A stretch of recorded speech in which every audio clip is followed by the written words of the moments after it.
Okay.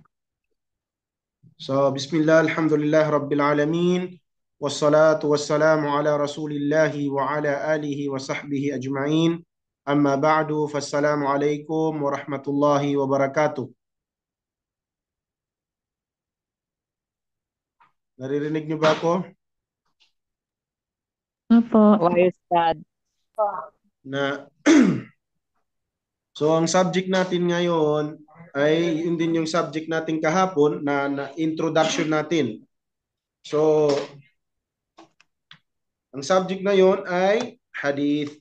So, alam na ninyo kung ano yung hadith, ha? Sino yung maka-remember ng hadith? Ano ibig sabihin ng hadith? Sa mga naka-present kahapon? Sino naka-present kahapon? Sila Sister Sakina, si Sister Dina, Iskote. Hadith yung galing kay Rasul sallallahu alaihi wasallam. Salita ng Propeta Prophet. Muhammad sallallahu alaihi wasallam. Mashallah. Mashallah si Ray Amarul. Mashallah. So, yun yung pinag-aaralan natin, ha?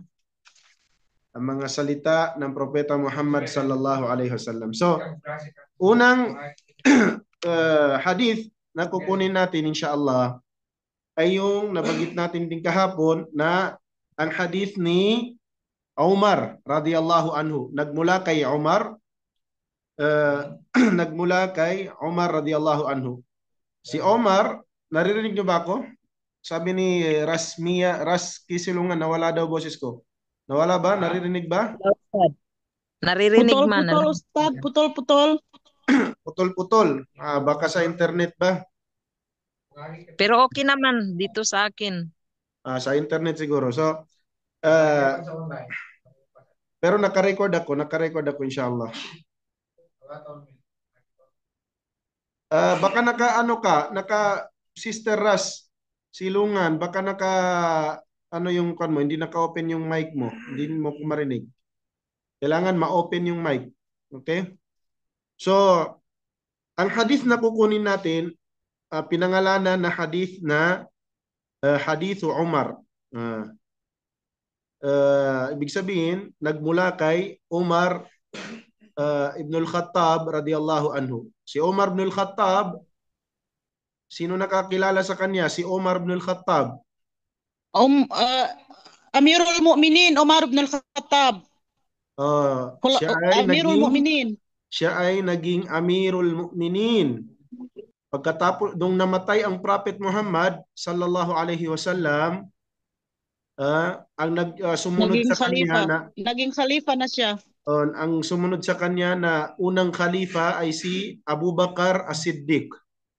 Sumunod si Umar ibn al-Khattab pagkatapos ni Abu Bakar. So si Umar ibn al-Khattab, ay isang kilala na khalifa, sahaba ng mahal na propeta Muhammad sallallahu alaihi wasallam. So ang hadith na ito ay nagmula sa kanya. Sinabi niya, babasahin natin sa wikang Arabic. Al-hadith al-awwal an Umar radiyallahu anhu qala sami'tu Rasulullah sallallahu alaihi wasallam yaqul innamal a'malu binniyat wa innama likulli imri'in ma nawa faman kanat hijratuhu ila Allah wa rasulihi fahijratuhu ila Allah wa rasulihi ومن كانت هجرته لدنيا يصيبها أو امرأة ينقحها فهجرته إلى ما هاجر إليه رواه البخاري ومسلم. So, ang hadith na ito na sinabi ng mahal na propeta Muhammad sallallahu alaihi wasallam nagmula kay Umar. Sabi niya, mula kay Umar radiyallahu anhu, kinalugdan siya ni Allah subhanahu wa ta'ala, sami'tu Rasulullah sallallahu alaihi wasallam yaqul, narinig ko sabi ni Umar, na ang propeta Muhammad sallallahu alaihi wasallam kanyang sinasabi, innamal a'malu binniyat. Ibig sabihin si Umar ibn al-Khattab itong pagsasalaysa niya, narinig niya ang Propeta Muhammad sallallahu alaihi wasallam na nagsasabi, nasabi ng Propeta Muhammad, sabi niya, innamal a'malu binniyat. Innamal a'malu binniyat. Ang ibig sabihin nun, ang lahat ng ating mga gawain ay nasusundan o napapasukan ng tinatawag na niyat o intensyon. Alam natin yung intensyon, di ba? Ang intensyon, kung ano yung mga nasa puso natin. Ibig sabihin, pag ang isang bagay, lahat ng gawain na gagawin natin o di kaya ginawa natin, ay meron tayong intensyon doon. Lahat ng ginawa natin, halimbawa pag kakain ka, hindi mo pwedeng sabihin na hindi ka nag-intensyon doon sa pagkain mo. Bago ka kumain, naging intensyon mo na kakain ka. So, innamal a'malu binniyat. Hindi pwede sabihin ng tao na, ay, hindi ko intensyon yung gawin. Hindi. Kasi lahat ng bagay gagawin natin, ginawa natin, ay meron tayong intensyon. Meron tayong naging intensyon natin. Nasa puso natin. Naging intensyon natin yun. So, ang intensyon, sino yung nagtatrabaho? Sino nagtatrabaho ng intensyon? Sino makasagot? Sino ang nagtatrabaho ng intensyon? Ang niyat, Ustads. Ang nagtatrabaho ng intensyon ay ang ating puso. Ang ating puso. Hindi sinasabi yun. Hindi sinasabi. Ang dila ang gumagawa ng intensyon. So, mahalluha al-qalb. An-niyya mahalluha al-qalb. I'tiqadu bil qalb, Ustads. Ang kanyang I'tiqadu bil qalb. ang kanyang kalagayan, ang kanyang lalagyan o di kaya ang kanyang lugar ay ang puso. Pag sinabi natin intensyon, hindi pwedeng babanggitin ng dila. Ito ay, ang nagtatrabaho ay ang ating mga puso. Ang ating mga puso.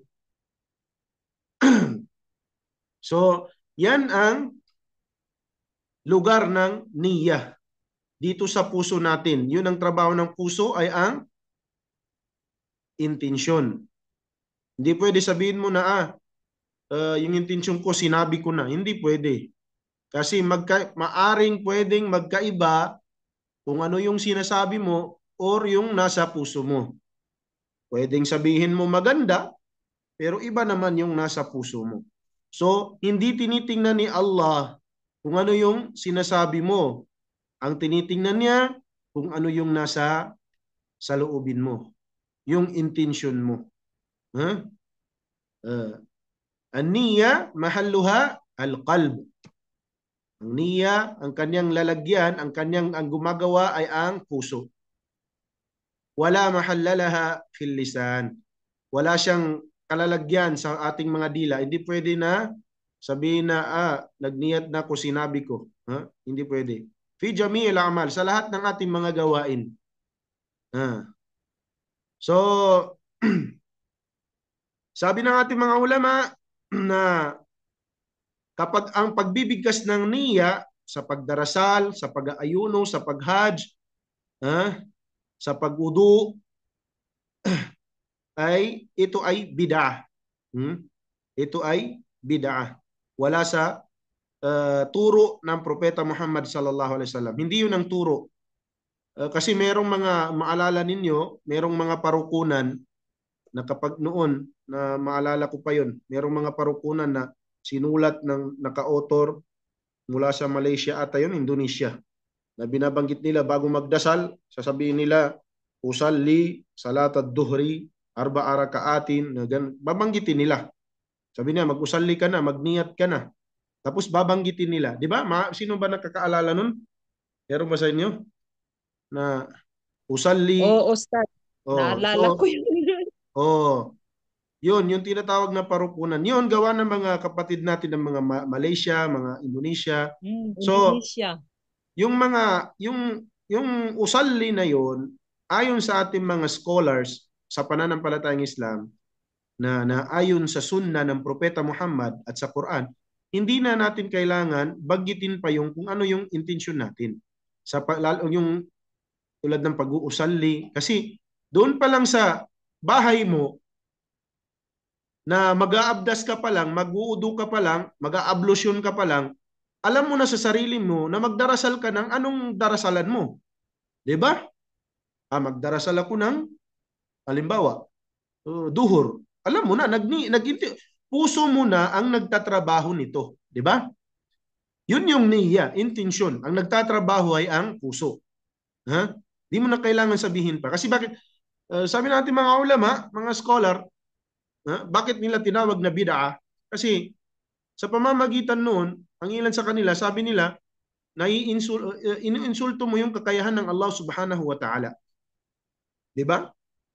Iniinsulto mo yung kakayahan ng Allah subhanahu wa ta'ala na kaya niyang basahin kung ano yung nasa puso mo.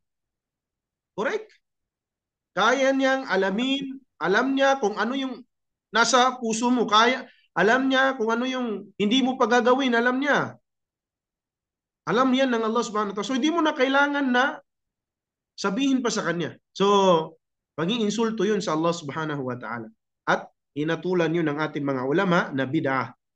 Ang bid'ah, ibig sabihin ay innovation, makabago sa relihiyon. Hindi ginawa ng Prophet Muhammad, hindi ginawa ng mga sahaba, hindi ginawa ng mga tabi'in. Sinong gumawa nun? Ngayon lang ng mga brothers natin sa gumawa sila nag-author sila ng libro na parukunan na inuutos nila, ano nila sa pagdarasal, yung usalli. So wala naman yun, wala ang basihan yun sa hadith, walang basihan yun sa Quran. So dapat natin iwasan yun. So ang intensyon, ang niya, nasa puso na natin. Hindi na natin kailangan pambigkasin pa. So malinaw? Malinaw po. So, Ustad. konektado yon doon sa hadith na innamal a'malu binniyat. Lahat ng gawain natin ay meron tayong intensyon. Kasi bago pa natin gagawin yung isang bagay, nasa puso na natin. Kahit, alimbawa, kag sasabihin mo, ay, minsan nga, umiiba, di ba? Yun nga, nangyayari. Sabihin mo na, ay, mamaya, pupunta ako dun sa palengke. Yung puso mo, yung bunganga mo, pupunta ka sa palengke, pero yung sa puso mo, ayaw mo talagang pumunta. So, di ba? So, hindi tinitingnan ng Allah kung ano yung sinabi mo. Ang tinitingnan niya kung ano yung nasa puso mo. At yun ang magiging intensyon ng gagawin mo. Kung ano yung nasa puso mo. Hindi yung sinasabi mo. So, innamal a'malu binniyat. Lahat ng gawain natin, tandaan ninyo, ay napapasukan ng intensyon. Or, lahat ng gawain natin ay nakakapasok dito. Di kaya ay nasasamahan ng tinatawag na intensyon. So, malinaw Opo, Ustad. Naintindihan yon? Alhamdulillah. So, yun ang punto doon. Innamal a'malu binniyat. Tandaan nyo lang yun. Innamal a'malu binniyat. Lahat ng gawain natin ay napapasukan, napapalooban ng tinatawag na intensyon. Yun lang. Napakasimple lang. Yun lang ang pinaka-basic na ano natin. Lahat. Pagdarasal natin, magsala tayo duhur, asar, maghrib, isya. Kahit nga tayo, di ba? Kahit nga tayo na tao, pag halimbawa, yung nakita natin, halimbawa, nakita ko si Sister Sakina, nag-ablusyon, nag-abdas. Alam niyo yung ablusyon, nag-abdas? So, anong sasabihin mo doon? Kapag nakita natin, si Sister Sakina nag-ablusyon, anong iniisip? Tayo pa lang na tao, anong iisipin mo? Ha? Anong iisipin mo sa kay Sister Sakina? Anong iisipin mo Mag, kay Sister na Sakina? magsala siya. Mag-udol Magsala siya para siya. magsala. Magsala. Kung tayo na tao, naiisip natin yung ginagawa ni Sister Sakina na magsasala siya, ang Allah Subhanahu wa Ta'ala pa kaya? Di ba? Ang Allah Subhanahu wa Ta'ala pa kaya? Di ba? Tayo mismo, alam natin na doon pa lang sa ginawa niya, alam na natin kung anong gagawin niya, na siya, nag-ablusyon siya, magdarasal yan.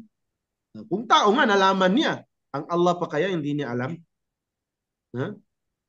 So, yung puso natin, alam ng Allah Subhanahu wa Ta'ala.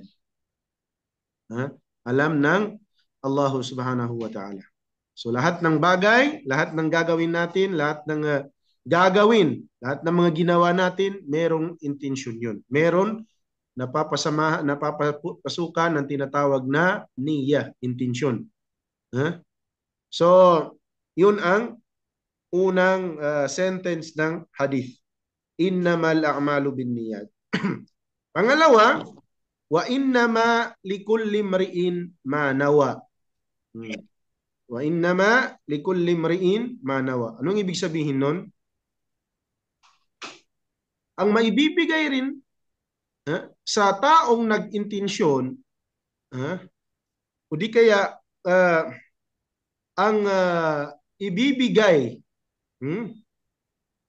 o makukuha ng tao ay kung ano rin yung kanyang naging intensyon.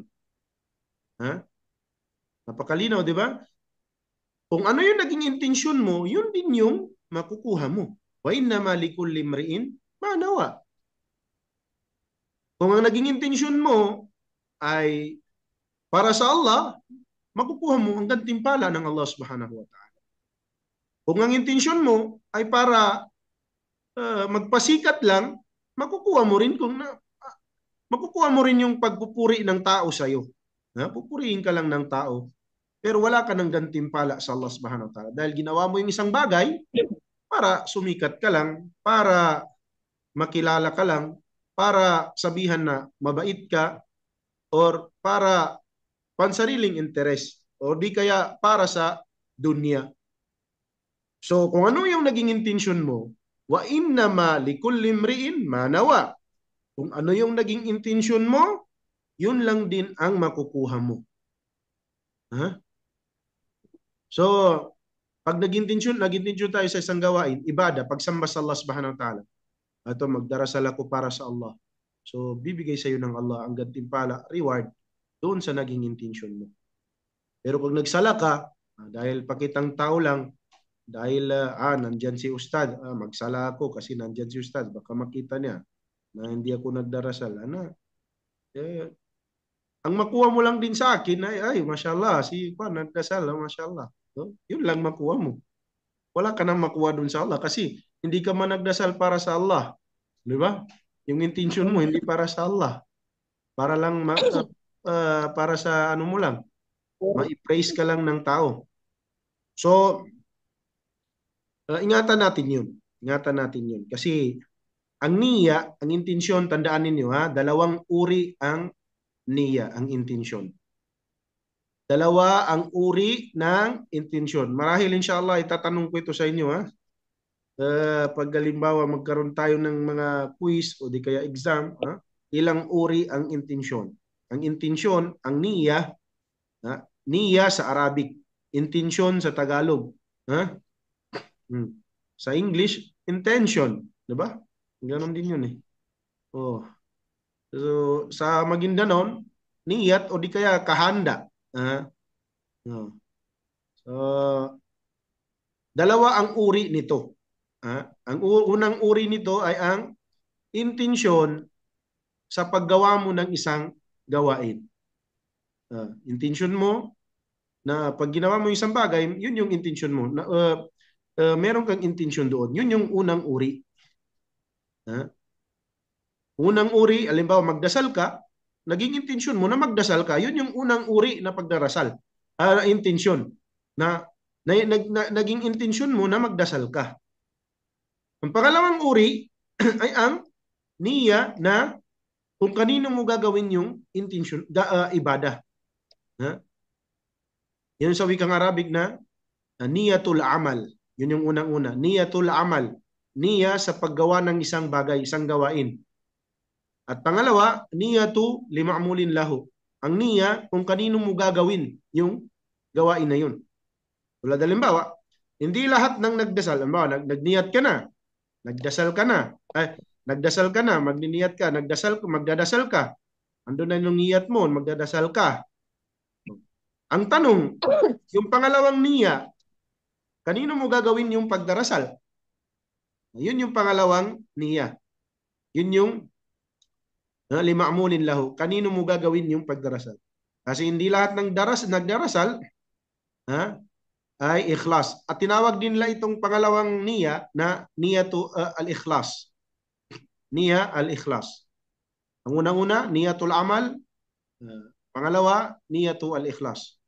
So, ang niyatul ikhlas, hindi lahat ng nagdarasal, nagniya na magdasal, ay ikhlas na dun sa pagdarasal niya. Meron dyan ay para lang sa ma-praise siya. Di kaya pasikat lang, di kaya pakitang tao lang. Meron ganun. At yan ang pinakagusto ni Shaitan. Tandaan ninyo. Yung intensyon na ikhlas, yan ang gusto ni Shaitan. Yan ang gusto ni Shaitan. Diyan kanya diyan kanya inaatake. Kasi pag yan ang mawala, dalawa ang mangyayari sa'yo. Masisira yung, halimbawa sa pagdarasal, nandun na, nagdasal ka, nag-intensyon ka na magdasal, pero nagdasal ka hindi para sa Allah. So, dalawa ang masisira. Dalawa ang makukuha mo na kasiraan. Unang-una, nasira yung pagdarasal mo. Kasi mali man yung intensyon mo. Nagsala ka na hindi para sa Allah. Nasira yung pagdarasal mo. Kasi hindi para sa Allah. Para sa tao man. Pangalawa, nakagawa ka pa ng shirk. Nakagawa ka ng pagtatambal. Kasi nagsala ka sa isang maliban sa Allah. Di ba? Nagsala ka, hindi para sa Allah. Ibig sabihin, nagsala ka, maliban sa Allah. So, nasira pa yung sala mo, nakapag-shirk ka pa. Nakapag-shirk ka pa. So, ingatan natin yun. Wa innama likulli mri'in ma nawa. Yun ang kasunod ng sentence ng hadith. Innamal a'malu binniyat, lahat ng gawain natin ay merong intensyon. Nasusundan ng niya, napapasukan ng intensyon. Wa innama likulli mri'in ma nawa. At kung anuman ang magiging intensyon o di ka makukuha ng tao ay kung ano yung naging intensyon niya. Makukuha mo kung ano yung naging intensyon mo. So, yun yung second sentence ng hadith. Malinaw ba yun? Wa innama likulli mri'in ma nawa. Ibig sabihin, ang makukuha lang ng tao ay kung ano yung naging intensyon niya. Kung ang naging intensyon mo para sa Allah, intensyon mo ay gantimpala sa Allah. Ngayon, nag-aayuno tayo sa buwan ng Ramadan. Nag-aayuno ka ba para sa Allah? Or nag-aayuno ka lang dahil nagpapasiksi ka, nagpapadayet ka, para pumayat ako, para, di ba? Merong ganun. So, ingatan natin yun. Ang nagpapahiwalay doon ay ang intensyon. Merong merong hindi kumain. Ito, tandaan niyo. Meron makakita ka hindi kumain mula sa Fajar hanggang Maghrib. Meron din kumain na mula sa Fajar hanggang Maghrib. 'Di ba? Hindi rin sila kumpareha, sila hindi kumain. Pero yung isa, ang intensyon niya magpa-diet. Fitness, physical fitness ang niya. Intensyon niya para maging yung katawan niya. So, ang isa para sa Allah. So parehas lang yung gawain nila lahat. Hindi sila kumain, hindi sila uminom. Parehas lang hanggang sa Maghrib. Pero anong pagkakaiba doon? Yung isa Ang para sa intensyon. Allah, yung isa para sa pangpadayat. So, yung isa, makukuha na yung kung ano yung gusto niya. Pag hindi siya kumain, papayat talaga siya. Papayat talaga siya. Pero yung isa, hindi ganun yung intensyon niya. Ang intensyon niya ay pagsamba sa Allah subhanahu wa ta'ala. So, ibibigay sa kanya yung gantimpala. So, malinaw ba yun? Kung ano yung intensyon natin, yun din yung makukuha natin, inshallah. Huh? Malinaw ba yun, mga sisters? Clear na po, Opo. Ustaz. Alaikumussalam. Malinaw ha, malinaw. Inshallah. Why? So, in-explain pa ng Prophet Muhammad sa hadith na ito. In-explain pa ng Prophet Muhammad sallallahu alaihi wasallam. Sabi niya, "Faman kanat hijratuhu ila Allah wa rasulihi, fahijratuhu ila Allah wa rasulihi." Faman kanat hijratuhu ila Allah wa rasulihi, fahijratuhu ila Allah wa rasulihi. Wa man kanat hijratuhu lid-dunya yusibuha aw imra'atin yankihuha, fahijratuhu ila ma hajara ilayhi. Etong dalawang sentence na ito na sinunod ng Prophet Muhammad sallallahu alaihi wasallam, para explanation ito doon sa hadith. Sabi niya, "Faman kanat hijratuhu ila Allah wa rasulihi, fahijratuhu ila Allah wa rasulihi." Ang hijra dito, ayon sa ating mga ulama, yung hijra na mula sa Makkah papunta sa Madina. So, nung panahon na yon, ang Prophet Muhammad sallallahu alaihi wasallam, pupunta sila maglalakbay sila, magmamigrate sila. Yung time na magbabakwit ang Prophet Muhammad sallallahu alaihi wasallam papuntang Madina. Kasi gusto siyang patayin ng mga Quraysh, mga mushrik, mga hindi mananampalataya. Gusto nilang patayin ng Prophet Muhammad kasi lumalaganap yung Islam. Ayaw nila na palaganap yung kaalaman ng Islam. So, umabot sa gusto nilang patayin ng Prophet Muhammad sallallahu alaihi wasallam. So, ang nagawa ng Prophet Muhammad sallallahu alaihi wasallam, iniwan niya ang Makkah, pumunta siya doon sa Madina. So, yun yung hijrah. Nag-migrate ang Prophet Muhammad sallallahu alaihi wasallam mula Makkah papuntang Madina. So, yun yung tinatawag na hijrah. Nagbakwit siya. So, yung hijrah na yun, ang explain ng Prophet Muhammad sallallahu alaihi wasallam, connect sa hadith na ito. Faman kanat hijratuhu ila Allah wa rasulihi, fahijratuhu ila Allah wa rasulihi. Kung ang paglalakbay ninyo ay para sa Allah at para sa Rasul, Propeta Muhammad sallallahu alaihi wasallam, na maglalakbay tayo mula Makkah papuntang Madina, ay ang magiging paglalakbay ninyo ay para sa Allah at para sa Rasulullah. Para sa Rasulullah. Ibig sabihin, naglakbay sila hindi para sa yung panahon na yun kasi pag sinasabing maglalakbay, yung iba naglalakbay sila dahil naglalakbay sila dahil sa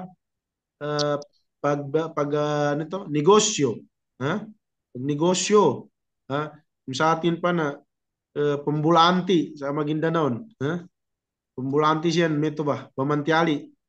Ang hangad nila ay magnegosyo.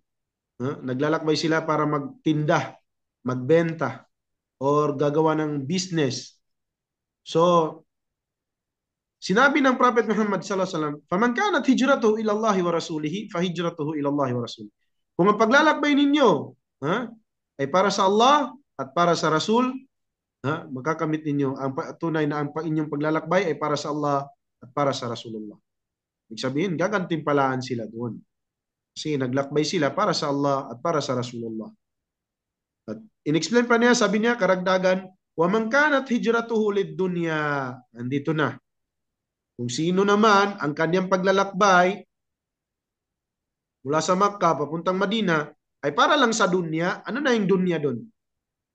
Makamundong bagay. Hindi para sa Allah.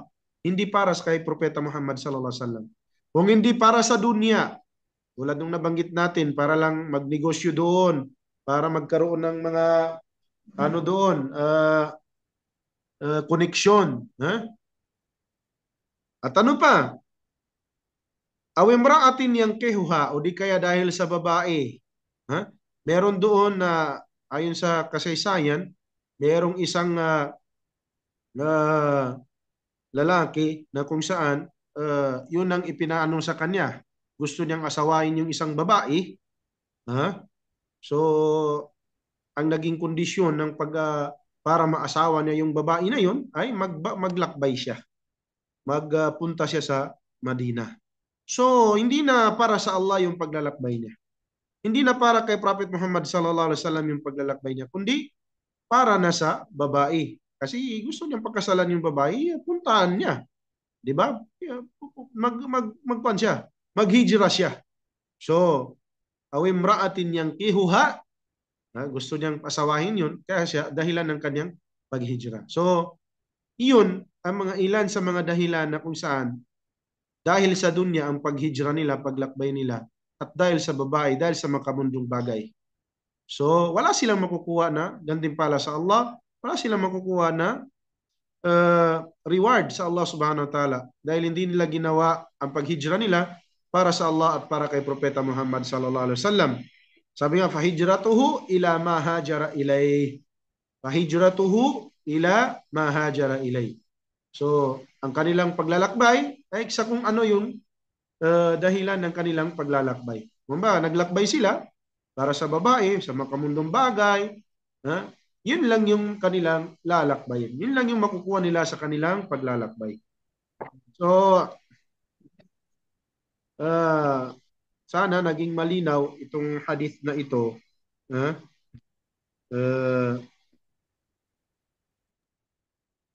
Yung hadith ni Umar, malinaw na ang pinakapunto dito, tandaan natin lahat na ang lahat ng gawain natin ay pinapasukan ng tinatawag na intensyon. Pangalawa, ang gantimpala natin ay makukuha natin kung ano yung nadidepende sa atin kung ano yung naging intensyon natin. Kung naging intensyon natin para sa Allah din, makukuha natin ang reward gantimpala sa Allah subhanahu wa ta'ala mula sa Allah. Kung halimbawa, ang intensyon natin ay hindi para sa Allah, para sa makamundong bagay, ayun din ang makukuha natin. So, malinaw ba yun, mga brothers and sisters na nandito sa klase natin na ito? So, yan yung unang hadith na talakayin lang muna natin. Yan yung hadith na number 1. Inshallah, dagdagan lang natin inshallah kapag bukas dagdagan naman natin inshallah ng isang hadith. So, mas mainam yung konti-konti lang at least na matandaan ninyo. Tandaan ninyo, itago ninyo sa isip, itago ninyo sa puso ninyo na yung napag-aralan natin sa hadith, ang Propeta Muhammad sallallahu alaihi wasallam, sinabi niya, lahat ng ating mga